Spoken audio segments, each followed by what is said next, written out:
गांव या शहर के आसपास होने वाली घटनाओं के बारे में हमारे शिव 24 न्यूज़ की टीम से संपर्क करें। हम आपके सवालों को जनता और सरकार तक पहुंचाएंगे। दोस्तों, आज हम आपको बताने जा रहे हैं जो ना ही कोई सेलिब्रिटी की कहानी है और ना ही कोई राजनीति की कहानी है। ये कहानी है भारत के लिए बलिदान देने वाली जासूस नीरा आर्या की। जेलर ने पूछा, सुभाष चंद्र बोस कहाँ हैं? उसने जवाब दिया, मेरे हृदय में। गुस्से में जेलर ने ब्रेस्ट रिपर से उस बहादुर भारत की बेटी का एक स्तन काट दिया। यह कहानी है भारत की सबसे पहली महिला गुप्तचर जासूस नीरा आर्या की। कृपया अंत तक पढ़े। नीरा आर्या को भारत की पहली महिला जासूस कहा जाता है। यह नेताजी सुभाष चंद्र बोस की आज़ाद हिंद फौज में रानी झांसी रेजिमेंट की सिपाही थीं। इन्होंने अंग्रेजों के सामने कई बार जासूसी की और सफल रहीं। देश के स्वतंत्रता के लिए इतनी दृढ़ इच्छा शक्ति थी कि उन्होंने वीर स्वतंत्र सेनानी नेताजी बोस को बचाने के लिए स्वयं के पति, जो ब्रिटिश सरकार के लिए काम करते थे, उनकी हत्या कर दी। नीरा आर्या बहुत कम उम्र में ही आज़ाद हिंद फौज में रानी झांसी रेजिमेंट की सिपाही बन गई थीं। जब वे गुप्तचर थीं तब उनको निर्देश था, यदि अंग्रेज़ों की पकड़ में आ जाएं तो बिना सोचे समझे स्वयं को गोली मारकर वीर गति को प्राप्त कर लें। वह हिंदी, अंग्रेजी और बंगाली के साथ अन्य भारतीय भाषाएं भी बोल लेती थीं। इनके पति सीआईडी इंस्पेक्टर श्रीकांत जयरंजन दास अंग्रेजों के लिए काम करते थे और तथा अंग्रेजों के प्रति अति निष्ठावान थे।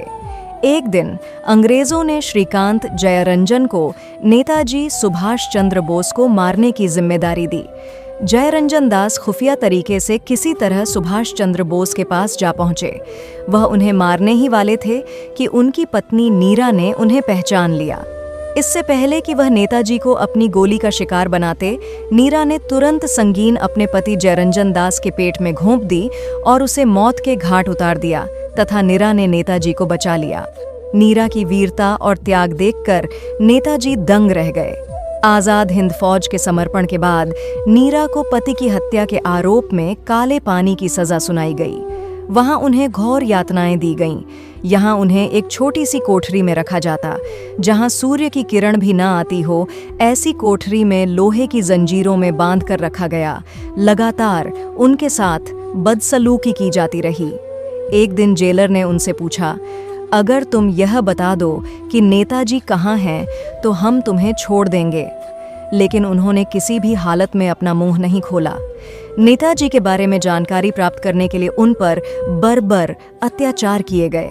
लोहे की सलाखों से उनके शरीर को दागा गया, लेकिन वे यातनाएं सहती रहीं। नेताजी की मृत्यु प्लेन क्रैश में हुई थी, फिर भी अंग्रेजों को यह विश्वास नहीं था कि नेताजी की मृत्यु हुई है। अंग्रेजों को नेताजी बहुत डर था, इसीलिए अंग्रेज नीरा से पूछते थे कि सुभाष चंद्र बोस कहाँ छिपे हुए हैं। नीरा बोलती थी उनकी, तो हवाई दुर्घटना में मौत हो गई है, ये बात पूरी दुनिया जानती है। परंतु अंग्रेज सरकार नेताजी की मृत्यु को स्वीकार नहीं कर पा रही थी।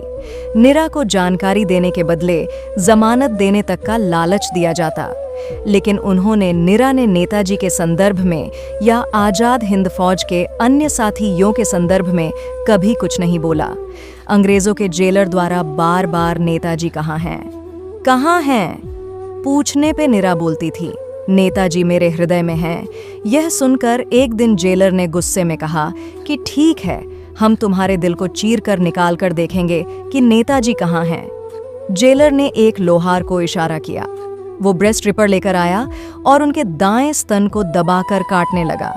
उनका एक स्तन काट दिया गया। भारत की बेटी असह्य पीड़ा में तड़पती रही। जेलर ने कहा, यदि कभी वापस बोला सुभाष मेरे हृदय में है तो ये दूसरा स्तन भी काट दिया जाएगा। जब देश आज़ाद हुआ तब नीरा आर्या जेल से बाहर आईं। दुर्भाग्य से इतनी बड़ी वीरांगना को हैदराबाद में फूल बेचकर अपना गुजारा करना पड़ा। सरकार से कोई सहायता नहीं मिली क्योंकि नेहरू ने कभी आज़ाद हिंद फौज को पसंद नहीं किया था। साल 1998 में उनका निधन हुआ था। उन्होंने अपने जीवन पर एक किताब भी लिखी जिसका नाम मेरा जीवन संघर्ष है। धन्यवाद। ऐसे ही अपडेट देखने के लिए देखते रहिए शिव 24 न्यूज़ और हमारे चैनल को लाइक और सब्सक्राइब जरूर करें।